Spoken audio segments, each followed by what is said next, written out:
This episode is brought to you by UCAN. We've conditioned ourselves to think of sugar and stimulants as necessary tools of daily performance. These fuel sources produce fake energy highs and inevitable lows, driving feelings of fatigue, lack of focus, and the need to rescue the body from the crash. UCAN is different. Its unique time release profile allows for an extended energy supply that doesn't require a rescue mission and keeps your blood sugar stable, the key to better performance and health. I've been a big fan of UCAN for well over a year. We've been using it at Power Monkey Camp, but I also use it on a regular basis at home, doing things like yard work, mowing the lawn. I love their energy bars as well as their Edge product. It's something I've actually found to be incredibly helpful to sustain that energy I need, not only in my workouts, but in my daily life. You'll feel good longer and do things you didn't think were possible. UCAN just launched their new Pineapple Edge flavor. If you haven't tried it yet, we've got a code for you to pick up some of that, plus any other products you've been wanting to try or need to restock. The Power Monkey podcast listeners out there can save 25% on UCAN by visiting ucan.co/powermonkey and using the code UCANPMF22. Again, the site is ucan.co/powermonkey and the code is UCANPMF, all caps 22. Welcome to the Power Monkey podcast, where we chat with the best in the world about what they do. I'm your host, Dave Durante, with my co-host, Chad Vaughn, and on today's episode, we have the founder of Invictus Fitness, Mr. CJ Martin. Now, both Chad and I have been running around the same fitness circles with CJ for well over a decade, but oddly enough, this was the first chance that we've had to sit down with him and chat. I was lucky enough to run into him a few weeks ago at the Masters Fitness Collective, and he was kindly enough to agree to be on the podcast. And after just a few minutes, both Chad and I realized that we have so much in common with CJ in terms of how we approach fitness, how we approach working with athletes of all levels. He's obviously had so much success at the highest level, the CrossFit Games, having trained a number of individual competitors as well as a number of teams. We go into a little bit about what it takes and what his special sauce has been to be able to bring those athletes and teams to the highest level, what he envisions for the future of the sport, as well as some of the things that he took from his previous life of being a lawyer and brought those skills into what now makes him to be one of the top coaches in the industry. Love talking with CJ. I hope that we were able to get him out to one of our camps in the near future. We hope you guys enjoy this episode. Before we start, one little quick note. This will be our last episode for the year. We're going to be taking off until the new year, and we have some incredible guests scheduled for the start of the new year. So stay tuned, and we'll see you back in January.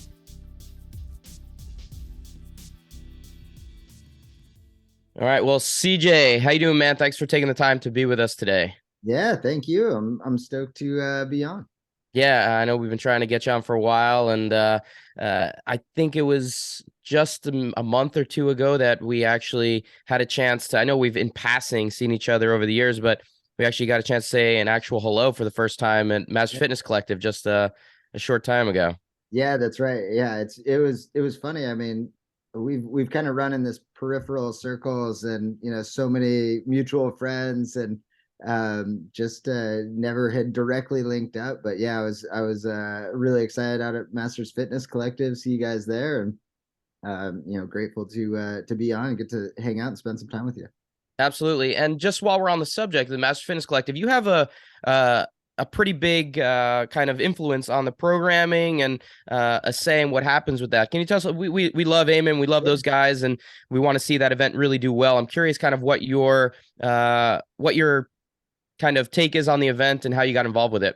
Yeah, man, I absolutely love that event, and it actually, if I'm being totally honest, I don't mean this in a negative way at all, but it kind of breathed back some like life into my passion for the competitive side of the sport. And I've been doing this for a long time. I competed at the first CrossFit Games and have been at every one since as either athlete or coach. And as you go through it, the sport's changed a lot. Especially on the younger side, there's more money, there's more influence, there's more different variables.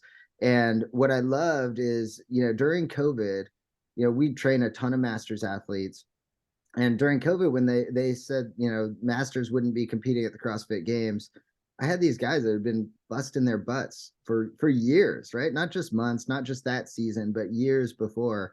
And we were just so bummed for them. And so, my good friend Bobby, who's one of the guys behind the MFC, he called and said, "Hey, I'm thinking about doing this thing just to give these guys a chance to compete." And I'm like, "Tell me what I can do. Like, I'll help, in any capacity that I can."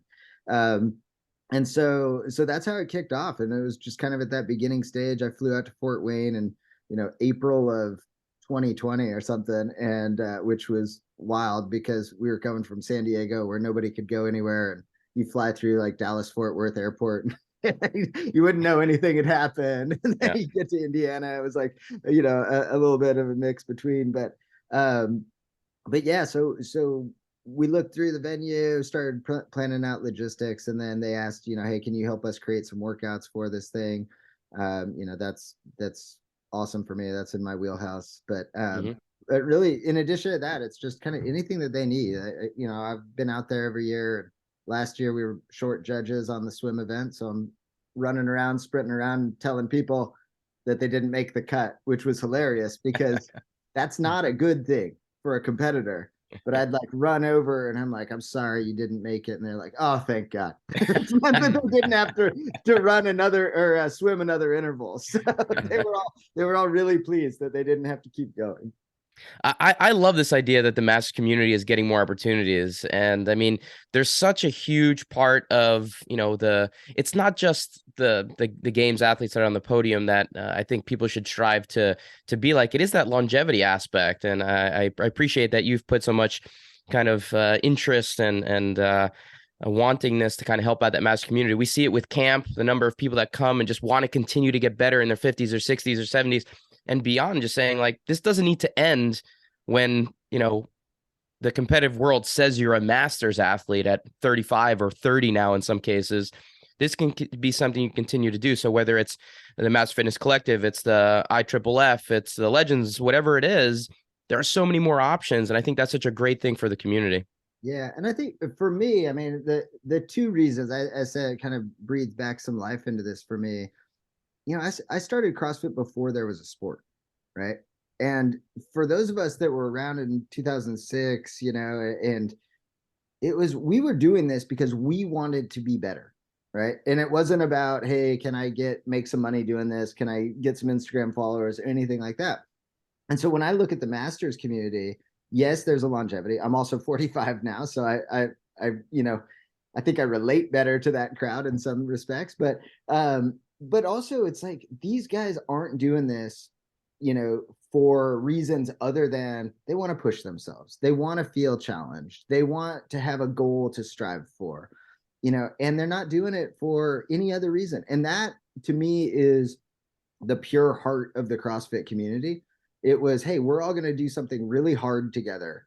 And, the outside world might look at it and be like, you guys are crazy. Why would you do that? Right. And the reasons, that we all did it was we wanted the personal challenge and we loved the camaraderie of doing it with others. And when you go to a master's event, whether it's MFC or Legends, or you go out there and you realize like, hey, these people also become lifelong friends. I mean, the number of close friends I've made in the process and the number of, super close friends that we have within our program that live on separate sides of the country, and they come together for these events, or they'll fly out to San Diego to train, or they'll fly to our gym in Seattle to train with, Kevin and Pat Sprague and all those guys. I mean, it's phenomenal. That's what I love the most about this sport. And so the masters they just do it really well, and it's really easy to rally around that group. Would you say that's why your passion for the competition side of it? I mean, you keep saying that it's resparked your passion, but is it because you felt like it was turning into something different? And also, since you do so many things in the community, I mean, you program, you've got a gym and coach elite athletes, all those things together. What have you been most passionate about through the last number of years? Yeah, no, that's a great question. I think the thing that's always driven me is I want to help people do whatever it is they want to do. Right. It's how, Chad, I got into a little bit of the Olympic weightlifting. It's not like I was a, high level weightlifter, but I had a bunch of athletes that were like, oh, I love CrossFit, but I really like this weightlifting. Can I learn more? I'm like, I'll try to get myself as knowledgeable as possible to help you. And so it's really, it's really not even dependent on the goal. It's not whether somebody wants to be an elite CrossFit Games athlete or an elite, cyclist. Like, we've coached people from all different sports, and it's really about like, hey, what's the process of how can I help you get to, closer to your goal? And so I think when it comes to like the elite athlete population, it started to get a little bit murky, right? And we still coach elite athletes, we still love it. But it started to be so much about sponsors and needing to deal with agents, and having half of our training sessions were becoming video shoots because everybody had obligations to sponsors, and honestly, that was just not the reason I ever got into this, and was not that appealing. I was a lawyer before this. I'm like, this just seems like the last thing I want to do is be a constant marketing display. And so for us, our marketing was always in our results, and you get results by having connection and really working hard to make sure somebody's happy and healthy and whole by the time they show up for a competition. And so that's why I think, as in the last couple of years, I kind of gravitated more and more. I've got phenomenal young coaches that have, been with me 8+ years. They've both competed at the CrossFit Games as individuals and teams. And so I was able to transition out of some of those younger guys, start working a little bit more with the masters athletes. But yeah, I think in all of those roles, whether I'm designing programs for younger athletes, elite athletes, masters athletes, or our gym population, it really comes down to the personal relationships. And in large group programming, like our masters program or something like that, you're really using avatars, but you have to have really close relationships with those avatars to know, hey, how's this person going to respond to this? How are they recovering? And so we try to maintain those real close relationships with that small group of people, because I think it does impact the larger group as a whole. Now, you mentioned a little bit about, coming from the lawyer world and, having had a career at a very high level and then transitioning and just leaving that completely behind. I think you're kind of a great test case for the people that say, I don't love what I do. I found this other passion and want to take a stab at making a career out of it. How difficult was that transition and saying, I'm fine with my life. Like, I can be a lawyer for the rest of my life and be completely fine here and do well for myself, and then transition completely away from that and becoming a coach in a space that's completely new. Is that a difficult transition? Is it one that I'm sure now you look back and say I'm grateful for? But what was the kind of thing that put you over the edge to say this is the right choice for me? Yeah, I love that question. And honestly, for years I counseled so many people that want to do career change, and it might surprise you, but like, I am not just do it. Oh, follow your passion, it'll be great. Like, that is a dead end road for so many people. And I've seen so many people that have just jumped, and I feel terrible for them. And so this story is essentially, I was working as a lawyer, and I liked it. I mean, it was intellectually stimulating, and I don't say this arrogantly, but I was pretty good at it, and that makes a difference, because I think all of us at some point in our lives, if you're good at something, people will be like, you need to keep doing this, whether you want to do it or not. You get forced down this track, and you're like, wait, does it matter if I'm good at it or not if I don't want to do it? But often, and we see that in CrossFit, and we see that in all different sports, just because you're good at it, everybody's going to push you into continuing. And so I was kind of in that where I enjoyed it. Okay, I was doing it, but I didn't see the long term. I didn't see, at the end of my life, what was my obituary going to say? Like, he defended Fortune 500 companies and securities fraud lawsuits, very well. Like, oh, great. I didn't feel like I was going to have that impact that I wanted. So I ended up, in the process of still being a lawyer, I started CrossFit, found CrossFit, which was, super fun. In 2006, it was still very, kind of hidden. Everybody thought you were crazy if you're doing it.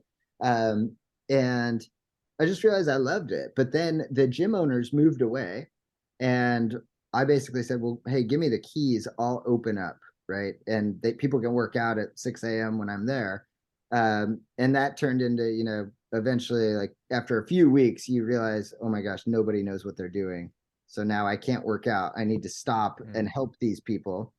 So then I'm just going to coach the classes. And then I ended up writing the programs and coaching the classes. And so it got to a point where, I was waking up at 5, opening the gym at 5:30, coaching until 8 a.m., going to the office, working until like 5:30 p.m., getting back to the gym, coaching from 6 to 8, and then like needing to eat and go back to the office till 1, 2 in the morning to finish up. And it was like, I did that for 18 months, right?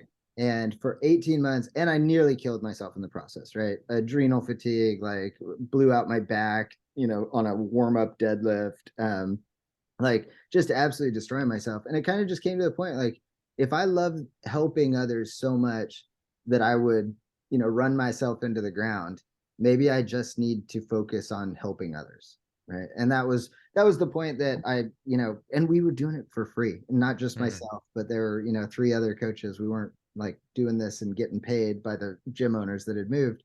And so we eventually just said, we offered to buy the gym and they weren't ready to do that. So we said, okay, I'm gonna go look. And that was November 2008. We got the keys to our original location, and I had planned on continuing to be a lawyer and go to like half-time, which I think is like 40 hours a week for most lawyers. And then it was like, after 2 weeks of doing demo on this place, I was like, if I'm going to make this successful, I need to go all in, right? But I think the important part that a lot of people overlook is, for 18 months, I gave full-time effort in 2 more than full-time jobs before I realized, like, hey, I think I could do this, right? I think this isn't just a passion, but I actually have some aptitude, and I think there's a path to, making an income doing it. And so many people that I've met, unfortunately, a lot of them in the CrossFit, right, that left their jobs and they're like, I'm going to, be a CrossFit coach or open a CrossFit gym. And they just didn't have the personality. They didn't have the opportunities. And some of them, I mean, one really good friend, right? He had a wife and 2 kids. And I was like, dude, like, if you do this, are you okay to not take a paycheck for a year and a half? And he's like, well, no, I couldn't. I'm like, then I'd be real careful, right? And so sometimes I feel like the greatest conversations I've had is also directing people away from their passion, and to keep it their passion, right? And not their full-time career. Yeah, I think that's such an interesting perspective on it, and probably one that's going to save a lot of people from a lot of heartache and end up, like you said, turning their passion into something that they end up hating if it doesn't allow them to turn it into a career. But the opposing side to that, the athletic side, you said you started CrossFit in 2006, and 2000, nothing was going on at the time. What was your athletic? What allowed you to actually excel in the sport? Maybe there weren't that many competitors at the first CrossFit Games, but you had to have some aptitude to be able to compete there. What were you doing prior to at least? You didn't. It was great. and I don't. I mean, I'm 5'7", 160 pounds. Like, it's not like I was any great specimen. But in 2007 and 2008, you just signed up, and I was like, showed up. Let's do it. And so it's not that I was some great athlete. I mean, I was athletic and played sports. I fought at a, high level and got to compete around the world and stuff, and Taekwondo, and then played baseball in college and stopped Taekwondo because apparently, the coaches don't love that. And so after college, I moved out to Washington, D.C. to work for a member of Congress, and I started boxing because from Taekwondo, every time I'd kick, my feet would just blow up. And so I tried to go back to that, and it was like, that wasn't going to happen. So I started boxing, and boxed at a pretty high level in the amateur ranks out there. And then, very wisely chose my law school based on proximity to fighters in my weight class, which also I would not recommend to anybody that's young looking for law school. But yeah, I figured San Diego would be a great place, even though it wasn't necessarily the best school I got into or the best scholarship package, because there were a ton of featherweights across the border in Tijuana, and I thought, oh, I'm just going to keep boxing. And then I booked a 3-week trip to South Africa with this, Boxers for Christ group that, you had multiple fights in this 3-week period. And I went and told my contracts professor, like, oh yeah, just a heads up, like I'm going to be gone for the next month. And he was like, oh, you didn't read the student handbook. I'm like, dude, nobody reads those things. Right? He's like, yeah, you'll be dropped from class if you. I was like, oh, okay. So that was the abrupt end to my boxing career. All right. When I realized it was going to be pretty tough to do both. Now, I mean, boxing boxing and wrestling both seem like they're great preps for CrossFit in terms of just the mindset and the grit needed to be able, like, you look at some of the athletes that have succeeded and you're like, okay, these guys just have a little different mindset. Like when that little sticky point comes in a workout, they have a little trigger that kind of like puts them into another zone. Do you feel like that was kind of something that allowed you to kind of push through? Maybe you didn't have the size or the height or the weight or the ability of some other athletes, but the mindset was there. Yeah, I think throughout my life, I mean, even in baseball, I've never been the most athletically gifted person. I've, always been undersized, but when it came to kind of mindset and willingness to push, I think that's always where I excelled. And, that's also what attracted me to coaching CrossFit, is that I didn't feel like this was necessarily, for most people, this was not necessarily about the physical performance. This was about, hey, how can I establish practices and habits that will allow me to do more than I think I'm capable of? And that's always just been, for me, the absolute cream on the top of this thing. Yeah, that's absolutely what CrossFit is about. And talking about boxing, I wonder, have you been able to pick that back up any since you had to quit? I haven't. No, I mess around with my son, try to teach him some stuff, and my daughter. And I actually, so literally just 2 weeks ago, a good friend, and he's actually a politician, and he's been struggling. He's a gym member for years, but because of some political stuff, it had been very hard for him. And so he just got into boxing. He's like, dude, you should come box with me. And I was like, that would actually be fun. I think when you're competitive, like I'd be interested to hear your guys' background on or perspective on this, but when you've been really competitive in something like baseball, I had to walk away. Like I never played beer league softball or adult baseball because I was like, no, I dedicated everything I had to that. So to go out and just, like show up for a game, I just couldn't really do it. And I think I felt the same way about boxing, where it was like, once I realized I wasn't going to be competitive, like I can't go to these, no offense, these like rumble boxing, but I'm like, you're not boxing. You're just moving around for 45 minutes or whatever to get a sweat. And so I think I just had to like separate. And now I feel like, well, maybe I'm so far from being competitive that I can jump back in and have some fun with it. I don't know, Chad, what do you think? I mean, you're still staying so competitive in it. I think you're maybe one of the outliers here, Chad, that have continued to have a love and continue to maybe find new passions as you've gotten older in terms of what you can get out of the sport. Yeah, I think it's just the way that the Masters division is set up in weightlifting. I mean, similar to CrossFit, where you can keep doing it. And it is a little bit of a challenge, being at the highest level and doing all the things that I did as a regular athlete. But I think what's allowed me to continue going and want to continue going as a master athlete in weightlifting is because there are still those prestigious goals that I can achieve, like world champion and world record holder, American record holder. Those things I think allow me to do it. If those things weren't there, I mean, honestly, I don't know that I would have the drive to keep pushing that hard to lift as much as I can at this time. And I'm thankful for those opportunities, because it's having those goals allows me to work out more often and stay healthier, stay mobile, and all those types of things. But I did have similar feelings with football. I mean, I wasn't great at football, but I loved football in high school so much. And I'm really just in the last couple of years, I mean, I'm 42 now, and we're talking way back in the day in high school, but really just within the last couple of years, I'm able to watch football more and enjoy it, because before then it was like, it just made me sad. It was hard to watch. And so yeah.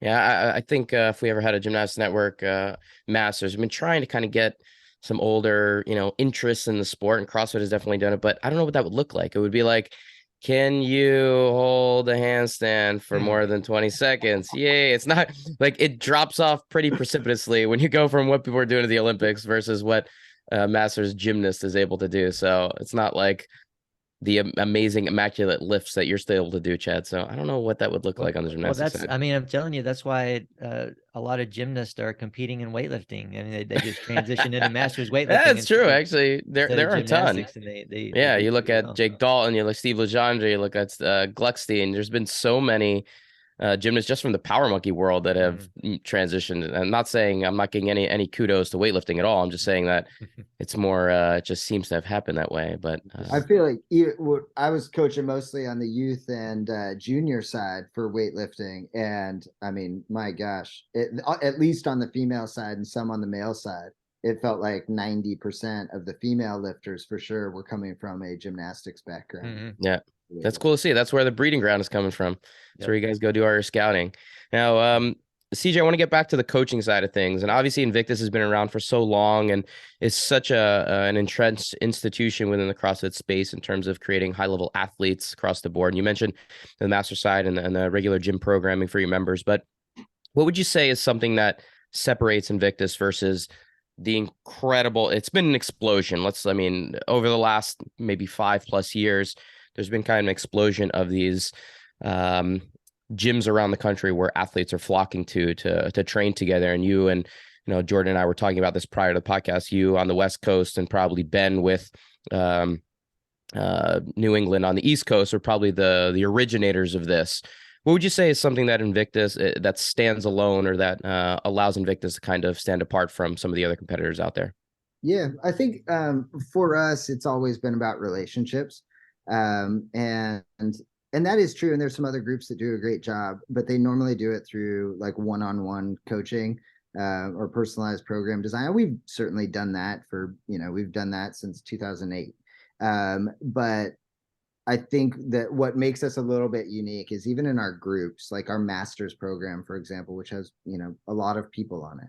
Nicole does a phenomenal job of reaching out, right? So we moderate all of our programs and groups. So anybody's questions, videos, anything that comes up, we're constantly in there, because what we see is that, writing a program, we'd love to say, oh, our programs are why our athletes have had so much success. Like, probably not. There's a lot of great programs out there, right? It's the relationship that you have. It's can you help people work through problems? Can you help back people off when they're clearly overtrained? And in order to do that, I think there has to be a level of trust and communication. And so what we did is we realized, we still do a ton of program design and personalized coaching, right? But at $379 a month, that's a big commitment for a lot of people, right? And so what we want to do is say, hey, just because somebody can't afford that to have one-on-one contact with their coach at all hours, what can we do to make sure that they still get some love and attention and know that somebody's tracking their progress and looking out for them?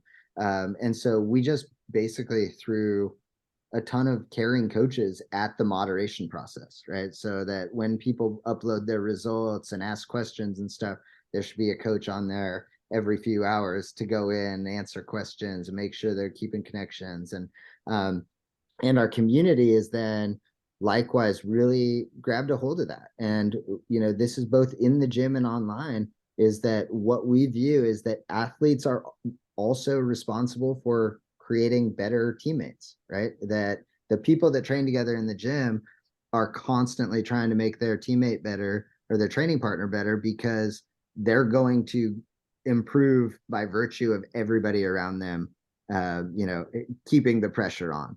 And it's been cool. That's been our philosophy from day one. We've had, when there was this explosion of training camps, we were just kind of chuckling. We're like, we've literally been doing this since 2009. We've had a ton of people out in San Diego training together, every day. Back then it used to be just 1 to 3. right? And then of course the volume skyrocketed, and now they're training together multiple times a day or whatever.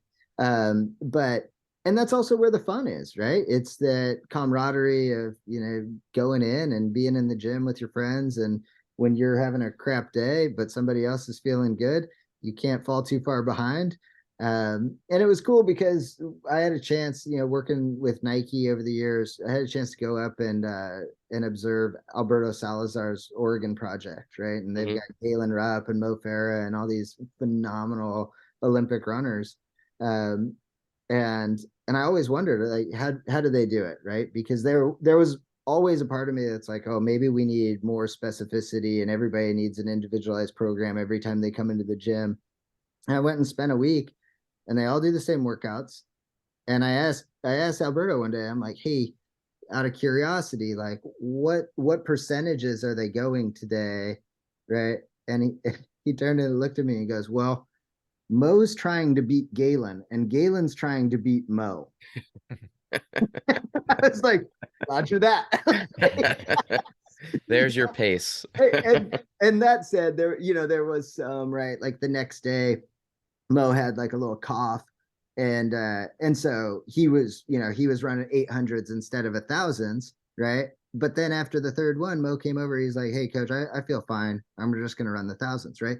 And so it was nice to see in a setting different from CrossFit with elite athletes, all of the same principles, where you have to have the relationship to communicate, hey, how are you feeling, right? You have to have the trust from coach to athlete, where the athlete gets to make decisions, right? Where it's not the coach just saying, this is what you're going to do. And then you see that group dynamic and saying, hey, we're all going to get better together. And we do that by, pushing each other both gently, and there's going to be days where you're going to get after each other a little bit. And so it's been fun to kind of see that process work over time. And it's part of why we love teams and have been so successful with teams, is we really enjoy a team training environment. Yeah, I think there's two things there that I took from that. And one, just reiterating a point that you mentioned, but it's something that came up fairly recently on another podcast that we did with another high-level athlete. This idea that trust between the athlete and the coach is sometimes even more important than the actual programming. That if that is a strong bond, then the programming can be what it is. But as long as you're on the same page and, like you said, can react according to what the athlete is feeling in that particular day, make adjustments. I think that's such a strong point to make, that you don't need this magical program. All programs can have, can work if that relationship is strong, because you guys are able to make the necessary adjustments. And the second point is something you mentioned, this idea of, the Rupps in the world, or the Pharaohs of the world, being able to make adjustments. And it's this idea of athlete ownership, right? And something that Chad and I and Hinshaw talk about a lot when we're writing programs together, this idea of, we can lead you a particular way, but at some point the athlete has to take ownership of their own, their own agenda and their own kind of trajectory. And you kind of lead them to the water, and they need to kind of finish the end point for themselves. And it sounds like when you're starting to work with higher level athletes, they're able to do that part of it on their own a little bit more. But do you find that newer athletes struggle a little bit with that ownership side? Like, they go in blind. Like, you have to do so much more when you're working with a newer athlete to make them understand what that next step is, whereas a high level athlete knows what that next step is. Yeah, absolutely. And I think, and just being honest, I think that as I got more experience in my career, I started to realize that more, and those conversations became deeper, and more control went to athletes. But when they are brand new, I mean, I've had, Lauren Fisher was 17 when I started with her. Maddie Myers was 17 when I started. Those athletes, right, they still don't know. And so, you're not going to just say, oh yeah, what do you think we should do today? And so it is this progression, right? But as you go in years with the athletes, like Kristen Holta, I mean, I think just like being a parent, coaches aren't supposed to necessarily have favorites, but it would be really hard for Kristen not to be any coach's favorite human being that they've ever coached, right? She was so phenomenal. We worked together for 8 years, I think 8 or 9 years. And it was like, yeah, in the beginning, it was all set in the program, she would do it. And she is so committed and so professional that it would just be like, she's going to follow whatever is written. And then, she's super smart. She's super attuned to her body. And then those conversations became deeper, to the point that in her, last year of competition, it was more like, check-ins, like, hey, here's the strength progression, here's some conditioning stuff, right? And it's just constantly bouncing off, because she, at that point, if she wasn't capable of doing that 8 years down the road, I probably wasn't doing a great job of coaching in the first 6 or 7, right? Yep. And so I think that that's been a really fun, as we've had these long-term coaching relationships, it's been really fun to evolve those and start to learn. And I've always said I've learned way more from our athletes than I could have ever taught anybody. Sam Dancer was another, just like, Sam comes out to San Diego every year for 6 months, and what am I going to teach Sam about strength development, right? I'm not going to be like, no, you should really be doing this volume squat program, right? Sam squats twice a year, and he still puts up whatever 600, and we're like, oh, that's probably good enough, bud. Yeah, knowing the athlete is such a critical step there. Now, one thing that we've talked a lot about with other coaches and athletes is the idea of what's a better approach. These locations where athletes go to, training group session, which you guys have kind of started and made such a great emphasis towards, versus the athlete that says, I don't want to be in a competitive environment every day. I don't want to be standing next to my competition every day where I need to feel like I need to win on a daily basis. It's too fatiguing, too mentally draining. And so it seems like there's a balance here. Obviously, like these training camps where athletes can come in certain periods throughout the year, get that really high level training and get that idea of what it's like to stand next to their competitor. But do you think it depends on the athlete in terms of what they get out of it? Or are you a coach that says, this is an environment where we can maximize your ability if we are all together, and then I will individualize your training so you're not feeling like it's a competitive setting on a daily basis? Yeah, I think what we call it, interestingly, like we do this with our regular group classes all the time. And we just launched this Invictus University that's for coaches. And what we call it is a culture of customization. And so you see it in your regular everyday sessions where somebody comes in, let's say we're doing split jerk for the, regular performance session, and somebody's got shoulder mobility, right? You come into one of our regular group sessions, you're going to see, if there's 15 people there, you're going to see 10 different versions, right? You're going to see landmine pressing, and some people split jerking, and some people that are just doing a push press or something like that. Because what we're going to do is we're going to try to coach the individual athlete in a group setting. And so you'll see that all the time too when you come out, right? And you're going to say, like, using Sam as an example again, right? I'm going to have Brittany Weiss, who is a phenomenal athlete, great with her gymnastics, great engine, but has a strength deficit, right? She's going to be doing a lot more lifting. Sam is going to be doing something totally separate, right? And what they might do is come together for a conditioning session. And then even within that conditioning session, we're going to know, hey, how are people feeling? And a lot of times that's just through conversation, the back and forth.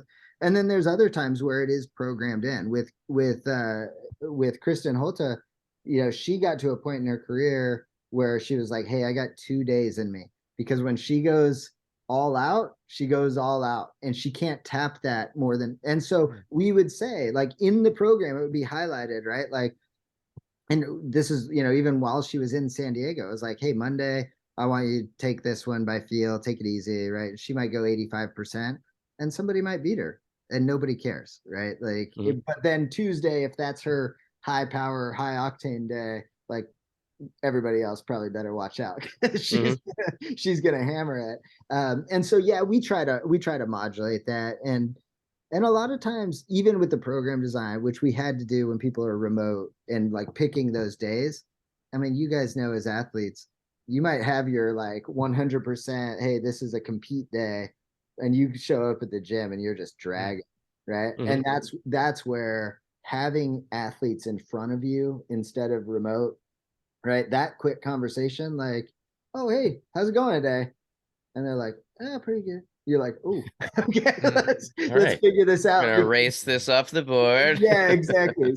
So we, our coaches try to customize that as best as we can. And back to your other point, like, if I'm being honest, there's less customization if you're in your first or second year with us, right? And there's a little more of a hardening process, like, hey, I don't really care if you're a dragon today.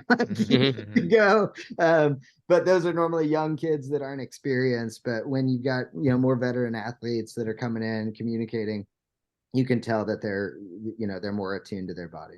Chad, I'm gonna let you jump in here 1 second.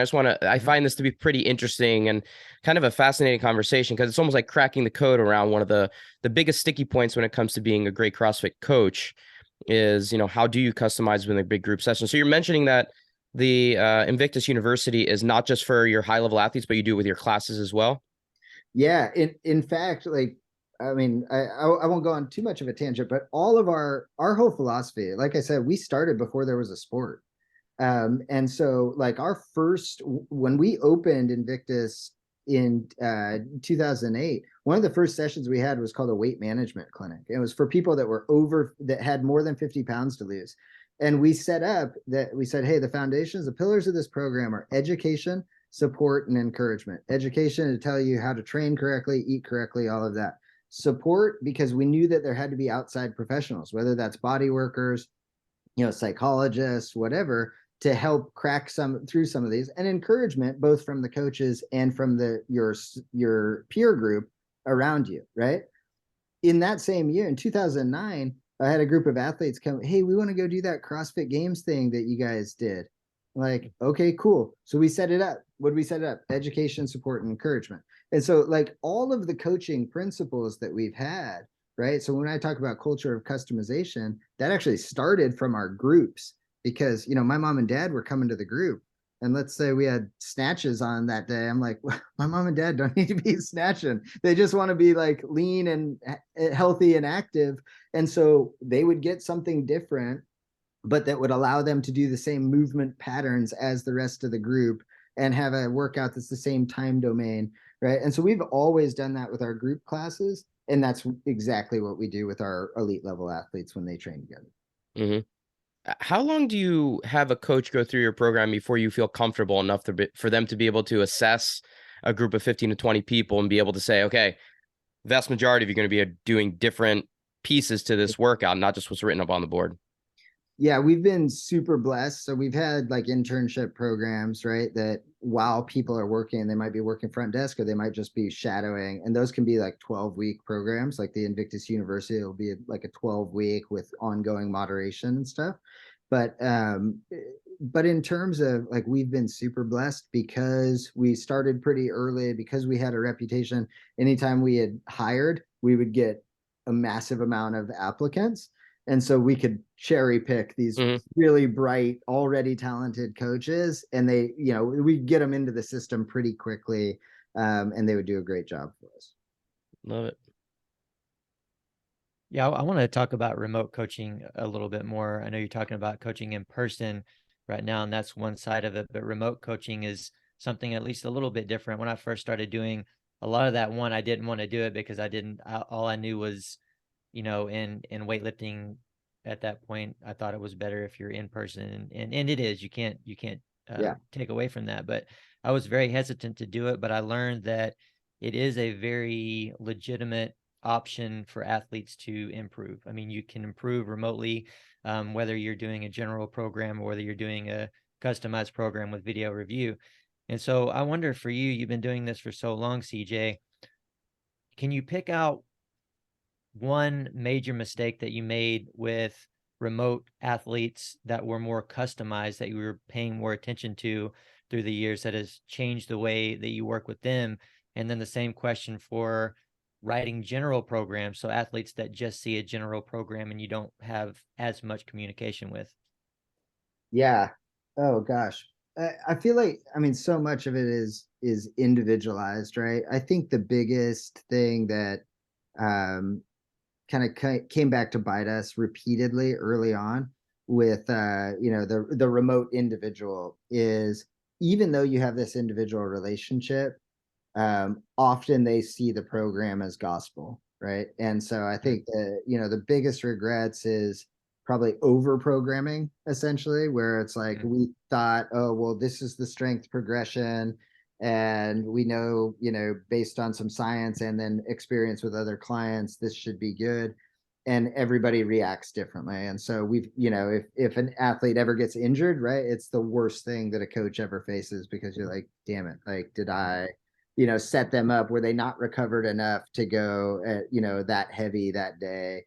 And so I would say that's probably, the worst of it. And I guess that what leads to that is, if you have a remote relationship, the coach is always hoping that the athlete is going to reach out with questions, and not every athlete is great about that either, right? And so it's just that lack of communication, and it is why, I mean, I would agree with you. You can make phenomenal progress with remote clients, but our preference 100% of the time would be, if they can be in front of you. And even we had a kid on our team, Josh Alchama, who's an incredible athlete, and he started with us. He was on our program, did some individualized coaching, and he was in the UK. And we were like, hey, Steve Fawcett and that group from JST, they're not that far. Like, it might be better to go get hands on, eyes on, and because he was a young athlete at the time. And then when he moved to Los Angeles, he started just, coming down, and moved down to San Diego to train. So we would always prefer in person, but yeah, the remote, it could be great. But yeah, there are certainly some perils with it. I would say group coaching, I mean, this goes back a long time. One of the first big, like, oh my gosh, that happened again, was we programmed deadlifts, like on a Tuesday, followed by, or on a Monday, and then front squats followed on a Wednesday. And it was that, like, after doing it twice and having injured athletes twice, we were like, holy crap, you cannot put those very close together. Like, you have to add a ton of recovery, because the postural endurance of the front squat, going on a tired back from the deadlift. And so, just as a very tactical example, I would say that one, fairly early on, we were like, oh my gosh, stop doing that. And so now when I see, that pop up in, another program, or somebody is showing me what they've been doing, I'm like, hey, you gotta be real careful here. Nice. And what have you been able to do to remedy, what you were talking about, sending a program to someone, or having a general program and then following it as gospel? And then, some of those athletes don't communicate as well. So would you say that some athletes aren't great fits for remote coaching if they don't have the personality for it, or whatever it may be? Or is there anything that you can do to help them learn to make those types of decisions on their own? Yeah, there are definitely athletes. I mean, we've turned away a ton of athletes. There are some athletes that are better fits for it than others. One is the communication side. Two, if somebody's like brand new, like has never had movement coaching, we've ended up just kind of saying, hey, we would really strongly suggest you find a local affiliate or coach that can, a weightlifting coach that can work with you on this, because I'm sure you've experienced it, Chad, but like, trying to teach somebody the lifts for the first time by watching video and then having a delay and getting back to them, it's brutal. And so we normally say that's not a good fit.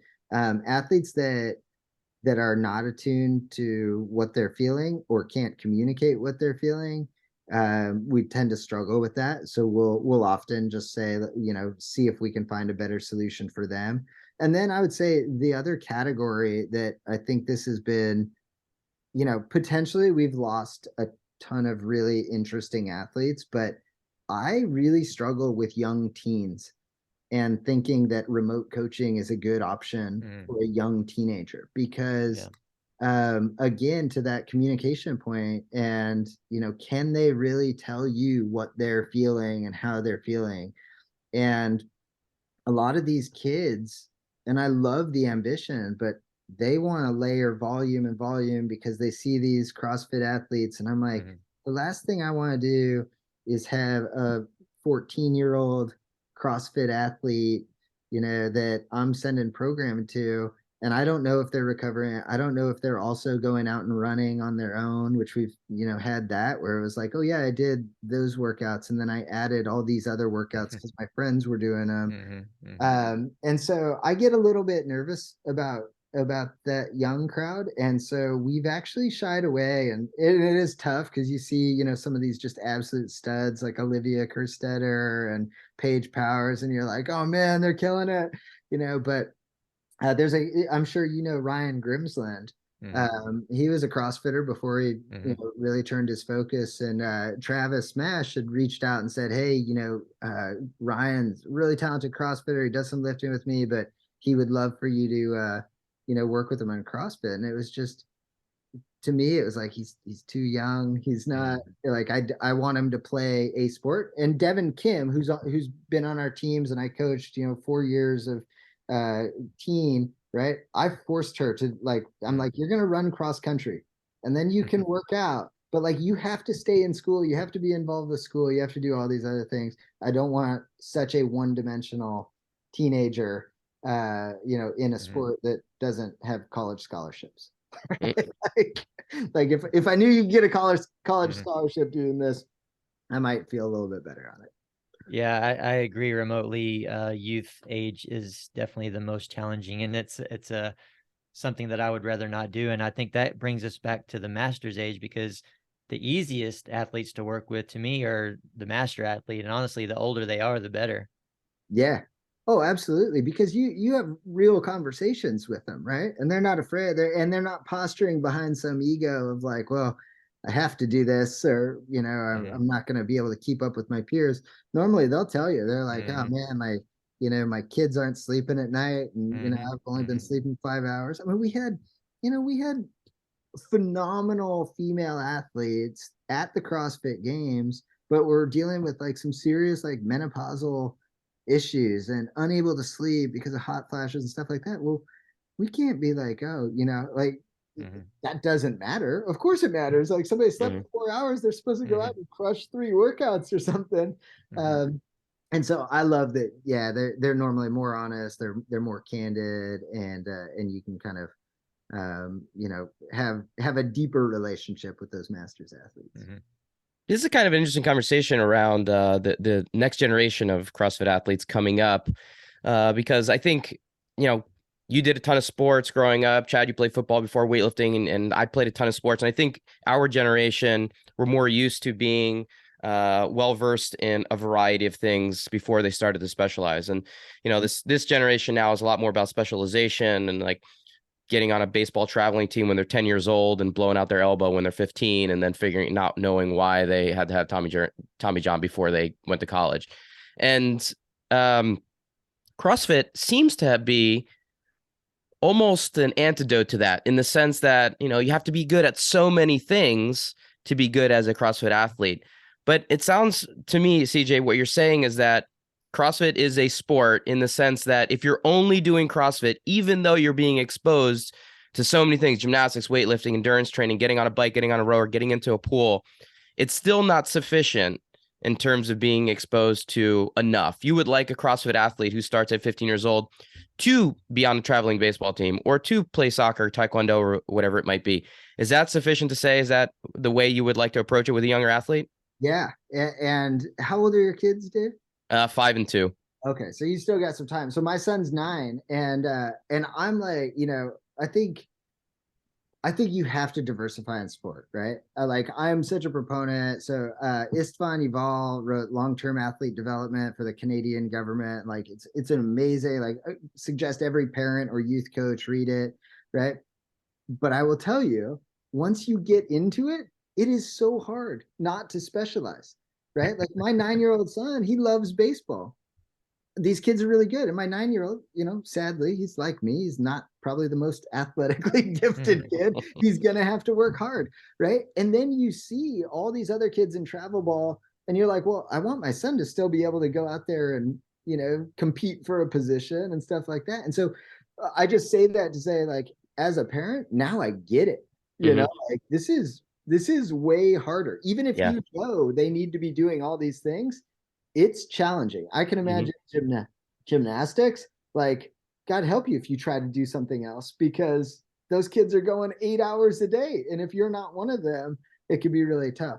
But to your question, like, yeah, unfortunately, I think CrossFit, yes, we expose them to a lot of different domains.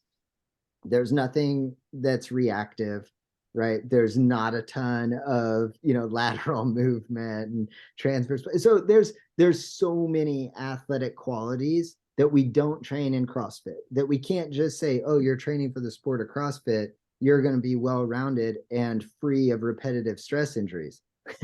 I mean, no way. Like, there are a lot of movements in CrossFit, but there are a lot of repetitive reps and stress on a young teenage body, and older people, right? And we see that all the time. And the distinction I would draw is that, look, if you're 40 years old and you're competing as a masters and you don't care that your elbow hurts 23 hours of the day, okay, like, if you want to keep going, we can keep going, but I'm not going to do that with a 13, 14, 15-year-old, because they've seen a teenager, right? And like, I think there was one teenager at the games that was from Front Range CrossFit Denver area way back in the day, but otherwise I had Lauren Fisher and Maddie Myers. There were high school kids at the CrossFit Games. Like, I've lived this thing, and I've seen, and I'm like, man, I saw what my younger athlete, Nairobi Romero, who, she started with me when she was 11, and she saw Lauren and Maddie, and she trained with Lauren and Maddie. But then, she comes to her senior year of high school and she's like, well, I'm going to go online and just train all the time. I'm like, no, let's not do this just because we've seen that it can happen. I don't want to see this whole flock of teenage athletes saying, well, there's all these girls out there that are phenomenal athletes at 18. So now I need to train 5 hours a day in order to get there. Is there a sport that you would recommend young CrossFit athletes doing on the side? Yeah, I don't care. I mentioned, like, I had Devin do cross country because it's not skill based. I would say, like, I love wrestling for males. They're probably not gonna be good if they haven't ever wrestled and they're picking it up in high school, but it's an effort sport, right? So, like, so many sports are so skill based. Like, if you're trying to learn how to play basketball at 14, it's gonna be real hard to get onto a team, and so I would just say, like, I love any sport. Track and field is great. You can go out and learn, or you can just run. And if you're not particularly fast, that's fine. You can still normally participate. And so I've always tried to direct that. And to be totally honest, it is as much for the social development as it is for the physical, because we have seen, right, and not to, like, call out parents on it, but we've seen a ton of CrossFit athletes, just like gymnastics, I'm sure, that have stopped going to school, right? Yeah. Just doing online school just so they can train. And I don't know, man. I've had too many rich friendships in my life to think that I just wanted to spend my time in the gym. And especially with teenage athletes, CrossFit tends not to be just a bunch of teenagers, tends to be a bunch of adults. And so then they're missing out on all these friendships and opportunities, which is, for me, it's like, hey, go run track, go run cross country. You'll at least be around your peers. You'll make some new friendships. And you're doing something physical that will get you better for CrossFit if ultimately that's the direction you want to go. Yeah, I couldn't agree more there. I think the social component is absolutely critical. It's one of the things that I gravitated towards even in an individual sport such as gymnastics, and I would highly recommend that being a component in your thought process there. But college scholarship too, you know what I mean? Like, a gymnast dropping out of school to do online schooling so they can chase an Olympic dream also could potentially lead to a college scholarship. CrossFit doesn't really have that avenue right now, so kind of keep that in mind if you're a parent out there trying to take their kid out of school for CrossFit training. But we have only a few minutes left here, but I wanted to ask you about some baseball stuff. You're a baseball fan, right? Yeah, yes. And we talked about earlier, like, I literally left the game for 20 years, but now my son was, like, all in a couple of years ago. And so now I'm back in it. I'm fully immersed in baseball. Are you from San Diego originally? Or are you just a diehard Padres fan? No, I'm from Oregon, but a diehard Padres fan nonetheless. All right. So Oregon doesn't have a MLB team, but no Seattle Mariners. No, the Oakland A's were my team growing up. I grew up in San Jose and then moved to Oregon. So the A's were always my team, the Bash brothers. Sure. Showing my age, but Dave Stewart and Jose Canseco, like, it was money years. And now the Padres seem to be, I mean, the pockets are deep down there. The pockets are deep. You have the ability to basically purchase anyway. I just have a question about the loss of Judge, because you know, the podcast is being shot right now, and just a couple of days ago, Aaron Judge, New York Yankee for the rest of his life now, just signed that 9-year, $360 million deal, which is absolutely absurd. But it was supposed to be done a little bit earlier, but the news report came out that the Padres actually flew him down to San Diego and offered him 10 years, $400 million that he turned down. Yeah. Are you sad that you do not have Judge in that lineup? I mean, that lineup would have been absolutely insane. So I'm not sad about it at all. I actually thought Judge would be a poor fit. Okay. One, the Petco Park, we are right at sea level in a moist environment and a large park. So I think balls. His home run production would drop. He's a big dude, and he has been injury prone over the years. And to spend that kind of money for that term of a deal for a power hitter in a dead ball ballpark, I was actually shocked that they were even in the running for Judge. I wasn't a huge fan. I think that Xander Bogaerts is great. The player that had been rumored, because they were looking for a first baseman, and a guy that is not on very many radars, but I absolutely love his swing, is Luis Arraez from the Minnesota Twins. He has one of the most pure swings. It takes you back to like the early 90s, late Griffey swing. Yeah, it's just like, it's more Tony Gwynn. It's flat and through the zone. He won the batting title this year for the AL. And I was like, hey, if we can get him, right? Because you've got Tatis and Soto. You've got guys that can mash the ball. We need a guy that's consistently on base to be driven in. I didn't think, and the Yankees, to go back to the Yankees, because I'm assuming you're a Yankees fan. No, I'm not. I hate the Yankees. I'm a Mets fan. Okay, I'm a diehard Mets fan. I knew from the New York background. Okay. So the Yankees, right? They got exposed. They're a home run or nothing team. Oh yeah. And then it showed up in the playoffs. And so I wasn't upset about Judge. I think I feel very blessed to have Peter Seidler and AJ Preller spending all of the money in the world, because it makes games really interesting for my family to attend. Absolutely. Well, I'd love to see it. Maybe we can get a Mets Padres game going one of these days, and we go hang out together. Hey, look, your Mets have made some crazy splashes, right? Like the last couple of days, $400 million payroll now.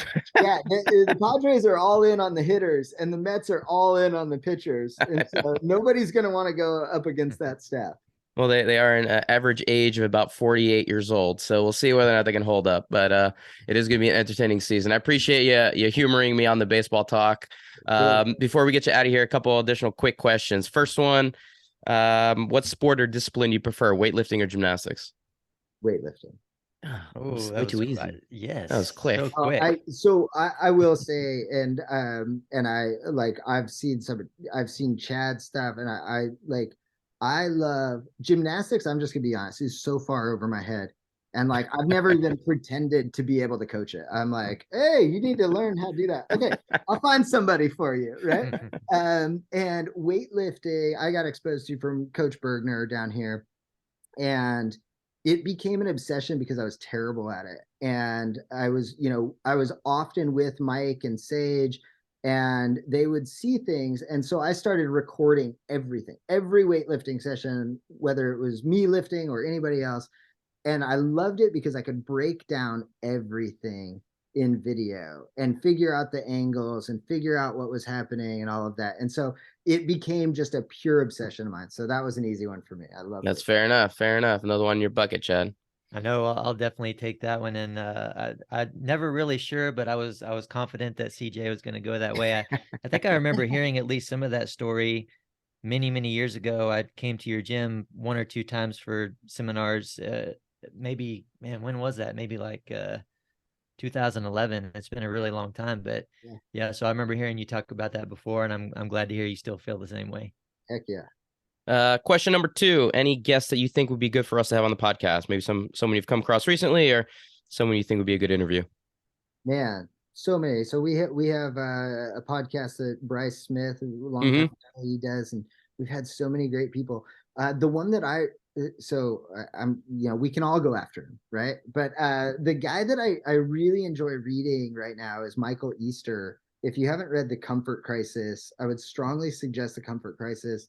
And so I keep bugging Bryce and Luke. I'm like, you guys got to figure out a way to get him on the show, just because I'm really interested in chatting with him more too. Yeah, like Jordan's been harping on that one for a while. I think Jordan just finished it recently, so yeah, we'll definitely work on that. I've actually reached out to them and spoke to their PR person a couple of times. He's in the middle of he's finishing up a second book right now, so she's like, until that's done, he's not doing anything. But as soon as that's done, he's up and back in the all right. I think for CrossFitters, CrossFit coaches, reading that book and for parents, if you're a parent, please read it, for the section on boredom alone and avoiding letting our kids be stimulated at all times, because it is, from an evolutionary perspective, going to destroy our society. Well, that way to end the podcast. Our society is about to be destroyed. Till next time. I mean, we can start in on social media too. I mean, I've got all sorts of that's a whole podcast by itself. Yeah, there's lots of end of time scenarios. But that clearly answers our next question: is any books you've come across recently that you'd recommend? And you mentioned two through the podcast. Can you just name those two one more time? Oh gosh. Chad, I never remember what I've said. Well, the first one was you're talking about the from the Canadian author. Oh yes, I think it's just called Long-Term Athlete Development, and I believe it's Istvan Yval, Yval, and I could be totally wrong on that. It has been a long time. The Comfort Crisis is phenomenal by Michael Easter. A book that we've suggested for a long time, and I think is relevant for the elite athletes or coaches of elite athletes, is called The Only Way to Win by Jim Loehr.